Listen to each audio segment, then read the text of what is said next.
Thought I was disappointed with the last one. Jesus. I feel like my experience of watching this second movie is like your experience of watching the first movie. Yeah. I have nothing positive to say now about this one.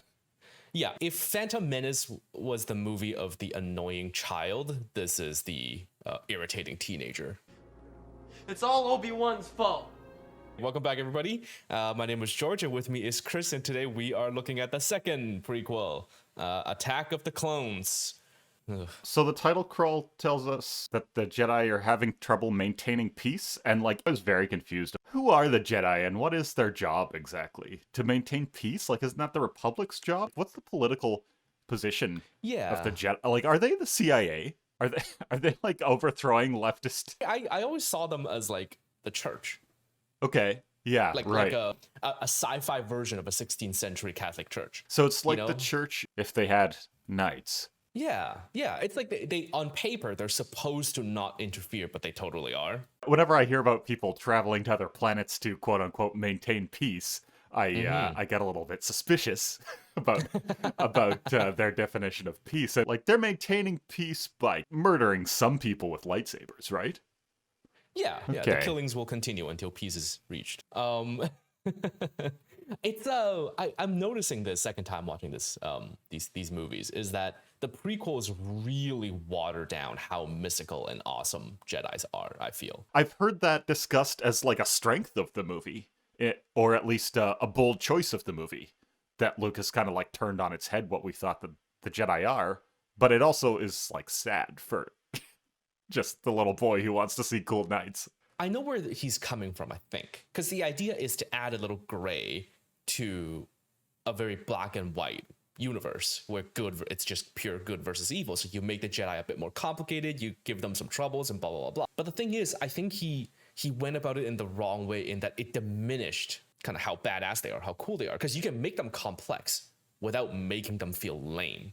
What do you think he's getting at? If we're talking about this as like very clearly emerging by the second movie as the like George Bush Axis of Evil era Star Wars movies that really come from a place of George Lucas beginning to question, or Americans beginning to question their place in the world, and are we the heroic freedom fighters that we've often thought ourselves to be? I suppose it does kind of make sense to like really just undercut the image of the Jedi in this way and be like, all those democracies that we helped establish, that the CIA helped establish in Latin America, there were some issues there. Yeah, because you know what it feels like, actually? If you show a cop movie about cops, they're going to be like, no, we don't like drive around speed down the road most of the time. It's just paperwork most of the time, right? Because that's the reality of it. Right. But movies don't show that because it's boring. Unless you're making a comedy about it, it's really boring to have a crime drama that shows paperwork. Right. Max Payne, you know? So I think this is the case. That's what it felt like to me, is that they're showing the quote unquote paperwork of being a Jedi. And that's what makes it so dull. And then you're just left with like Obi-Wan's like, oh, we were messing around in the Gundark nest, and you're like, well, I wish I had watched that instead of this. You don't want to sell me death sticks. I don't want to sell you death sticks. You want to go home and rethink your life. I want to go home and rethink my life. So this death stick guy, I just want to know. So Obi-Wan was able to change his mind about, doing something else with his life, right? How long does it last? Does he walk down the street a couple of blocks and go, what the f*** am I doing? Let's just get into the Jedi mind tricks. Imagine having a friendship or even a romance with someone who you knew had the ability to just force you to do different things with telepathy. You could never feel safe around a Jedi in a million years. It's like a Men in Black. In Men in Black, you see it happen to Will Smith's character. He's like, wait a minute, you ever neuralize me? Because there's no way for you to know if you yourself have a weak mind or not. It's not a metric that you can measure. No. And I just, so then what is it when you're in a relationship with them? It's horrible. It's horrifying. They would be the ultimate gaslighters. Are we discovering a consent problem with Padme? And I mean, yeah, I think, yeah. Like, priests shouldn't marry Jedi because they don't know. Yeah. Jedi mind tricks. Stay away from them. The Jedi are creepy. That's what I get from this movie. That's exactly what it is. All right. They're creepy and they're unelected CIA assassins because, as we see here, the Jedi just like stroll into the bar, lightsaber some random person. Everyone's like, "Oh damn, what's going on?" They're like, "Jedi business." Turn around, nothing to see here. And they just like drag this person. It's very Gustavo-y, isn't it? Yeah. Yeah, they're definitely not coming across as the good guys at all. Anakin puts on a dirty rag. Yeah, he wears it like, I was like, this guy smells like patchouli. Yoda had claimed that he was gonna like look into who deleted that information from the archive, but we can clearly see that instead he's just been doing bong tokes with Mace Windu. Can you blame him though? On their like comfy chairs in their Jedi smoke room. Yeah. Between investigating, teaching kids, or just ripping bombs with Samuel Jackson. We missed the conversation right before when that like holo call popped up and Yoda was like, "Oh, this dude. This guy's such a bummer." Mace was like, "Don't pick it up. Fuck him. Don't pick it up." Oh, all right.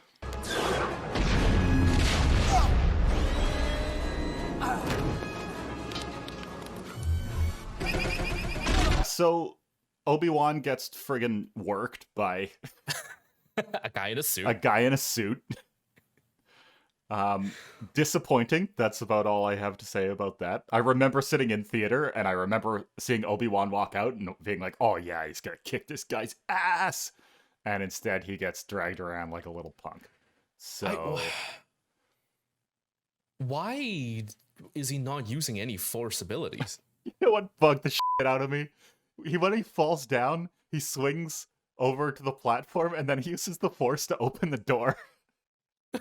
It's like, dude, you know that works on people's throats too, right? Like, you know that thing that you do to 30 battle droids a week? It's such nonsense. Like, it's so inconsistent with their abilities and even their character's choice of what to use and what not to use.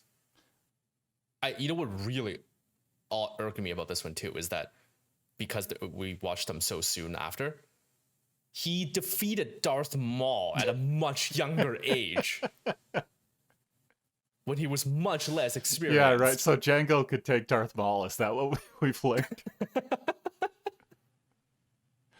God damn. They chose the right guy to clone. Maybe you could help with some deadbeats who owe me a lot of money. My mother. Oh, yeah. Shmi.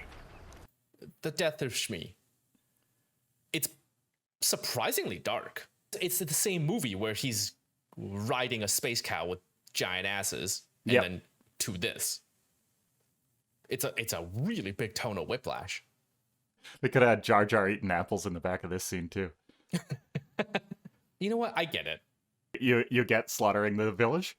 No, I get this level of anger towards, somebody who killed and tortured and killed your own mother. Just don't cut away with this.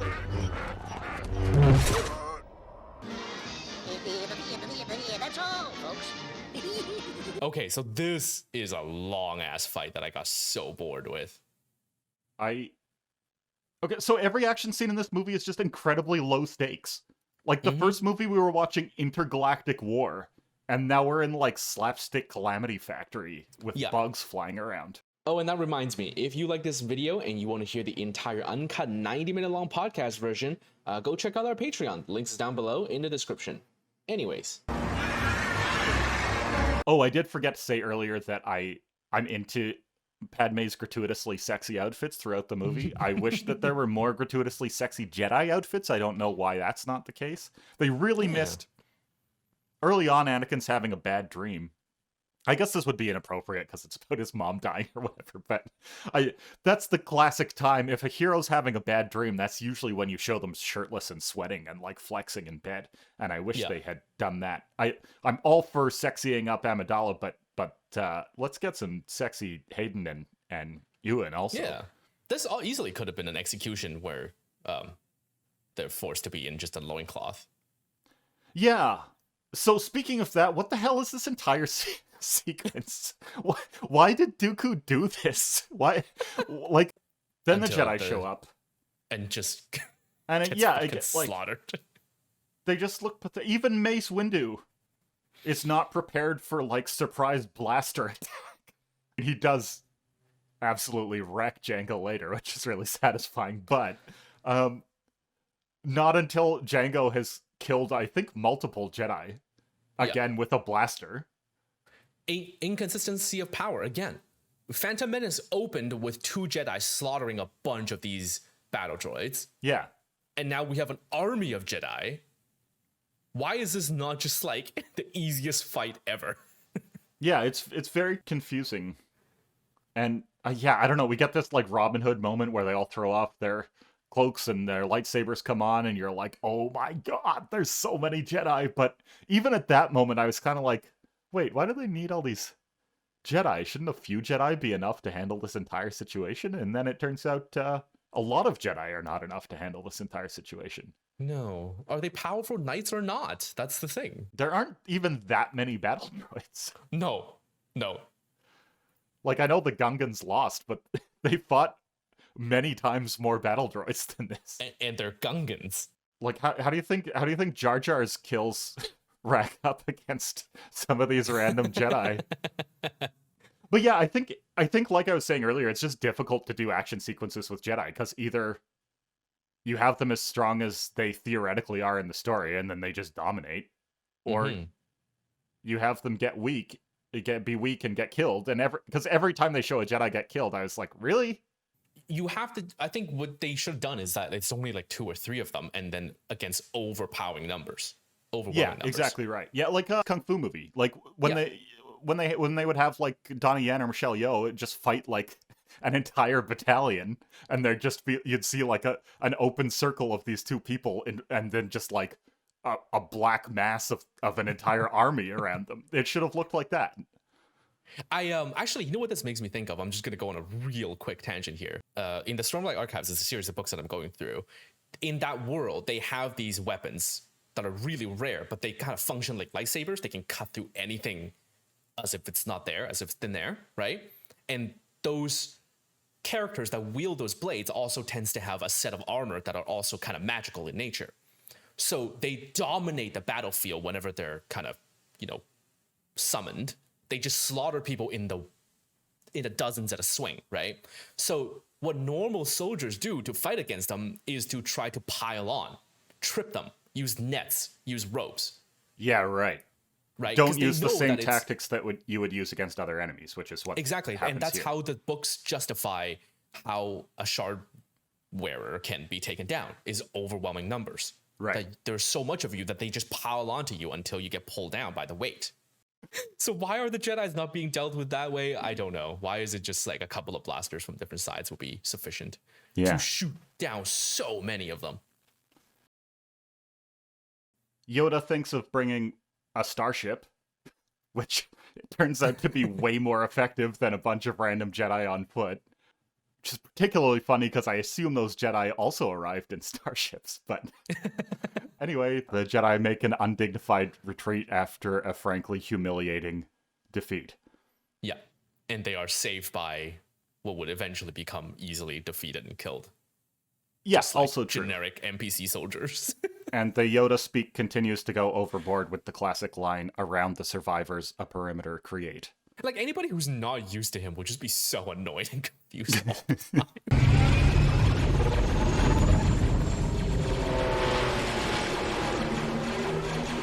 So we got the giant battle. It's the most weirdly boring and pointless scene of all of them.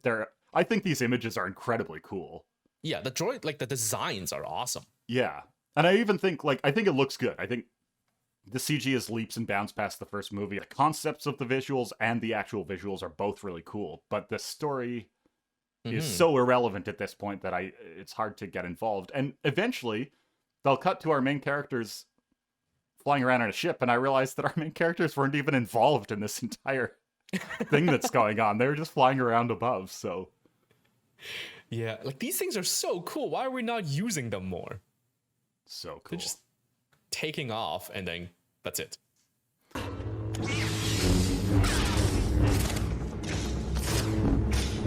Anakin does one lightsaber, two lightsabers. It's also one of the worst lightsaber fights. I know because Christopher Lee's, Yeah. old and Yeah. he can't actually do the I acrobatics. assume but, that's the reason. why film it this way then? I don't know. Or just do a shorter sequence or whatever. I don't know. Yeah. I do love at the end of this that he throws them in a heap. They're like just such a they look like such losers. So undignified.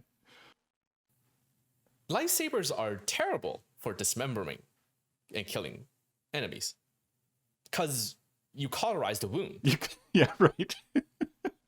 So Yoda does the fight. It's cool. You would finally get to see what he can do and why is he so powerful.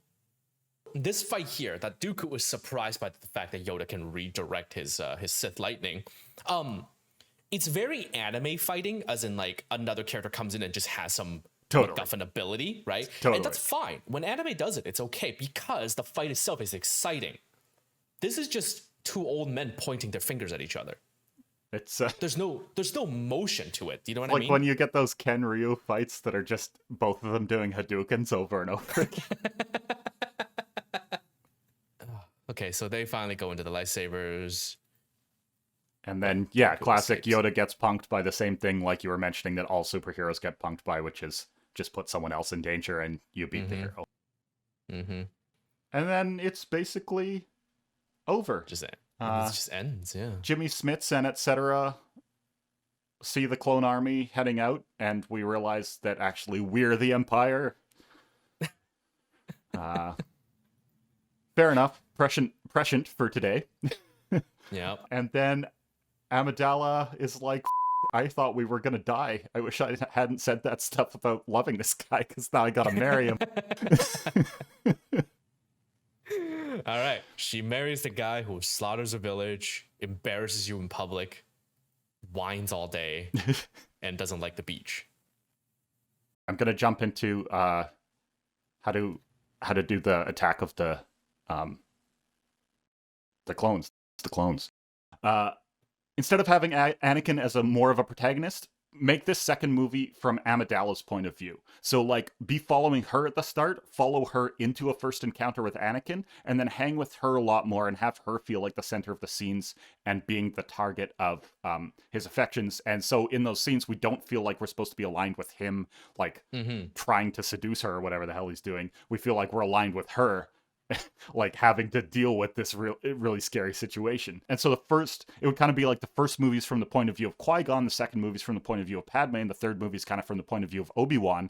And the trilogy becomes kind of this, like, the three different perspectives of the people who might have been able to change Anakin's fate or be a part of a different fate for Anakin, but were not, who each failed in their own ways to prevent Darth Vader from happening.